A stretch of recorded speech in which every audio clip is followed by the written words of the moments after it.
J'ai reçu des propositions, j'aimerais vous dire ça rapidement. J'ai reçu des propositions de certaines compagnies industrielles, d'entreprises pour monétiser ma page Facebook. Parce que gloire à Dieu, grâce à vous qui partagez, à vous qui demandez à vos amis de s'abonner, nous sommes pratiquement à 100 000 personnes sur la page. Mais j'ai refusé toutes ces propositions parce que je ne viens pas ici pour monétiser une page. Non, ce serait très idiot et bête de monétiser une page.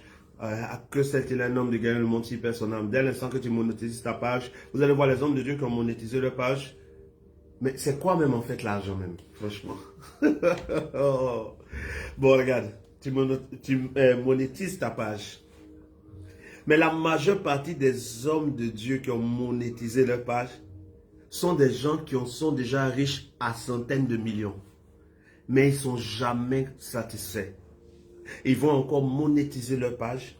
Et pendant le direct, les publicités de choses qui n'ont rien à voir avec la foi passent. Et pendant le direct de foi, ils font une pause. Je suis en partenariat avec telle compagnie. Je suis en partenariat avec telle compagnie. Prenez mon code promo.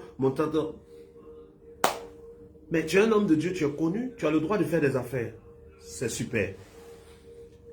Mais si tu présentes pendant ton live où tu es en train de parler des choses de Dieu, quelque chose de tes affaires, ça doit être tes propres affaires. Parce que tes affaires, tes propres affaires sont des affaires que Dieu t'a convaincu de faire. Mais quand tu viens parler des entreprises d'autres personnes qui des fois à la base sont francs-maçons, des personnes qui des fois servent Baal, des personnes qui adorent Lucifer, et qui, parce qu'elles vont te remettre de l'argent, tu viens parler de leurs entreprises, tu fais la publicité des entreprises francs-maçons et de beaucoup de choses. Le jour où vous allez me voir parler de quelque chose, si je viens vous parler d'un restaurant, que je vous encourage à y aller, c'est que c'est mon restaurant.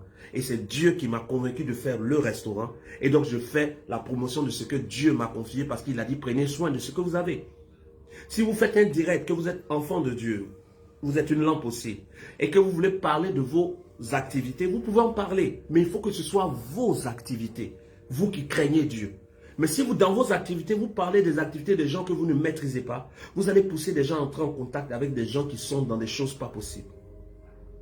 Si je parle d'une salle de sport, c'est la salle de sport que j'ai.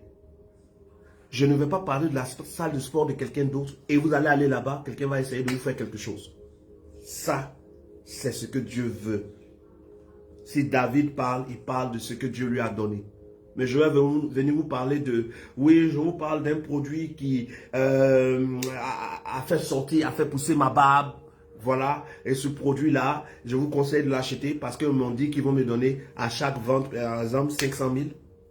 Maintenant, vous utilisez le produit. Si le produit vous fait du mal, je vais faire comment maintenant?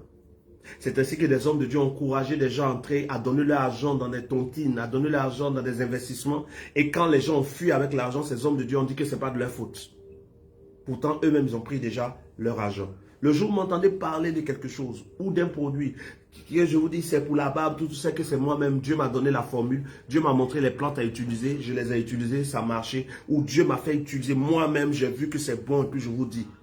Sinon, zéro.